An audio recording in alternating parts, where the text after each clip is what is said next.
नहीं तुसीं मेरा देखो अपना मुंह देखो जिवें ओवन च बूट पे होंदे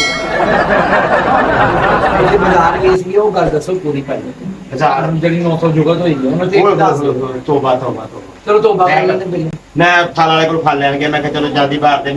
ਚਿੱਟੇ ਚੌਂਸੇ ਮੈਂ ਕਿਹਾ ਵੀਰੇ ਕਿਵੇਂ ਲਾਏ ਮੇਰਾ ਮੂੰਹ ਵੇਖ ਕੇ ਕਹਿੰਦਾ ਜੇ ਤੂੰ ਆ ਜਾਵੇਂ ਤੇ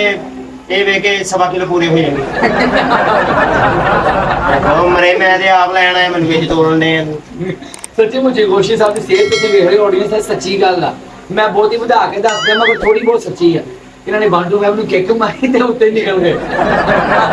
ਰਸ਼ਨ ਦਾ ਮੈਂ ਬੜੀ ਐਂ ਕਰਕੇ ਉੱਤੇ ਨਿਕਲ ਗਿਆ ਨਾਲ ਇਹਨਾਂ ਦਾ ਬਨੇਰਾ ਸੀ ਮੇਰੇ ਨਾਲ ਜਾ ਪਿਆ ऑडियंस सब्सक्राइब लाइक शेयर ये भी दास दो और लाइक सब्सक्राइब और शेयर करें और जितना भी है इनकी एक्टिविटीज देखें चैनल की आपको बहुत मजा आएगा मजे मजे आर्टिस्ट आएंगे डायरेक्टर जो जीशान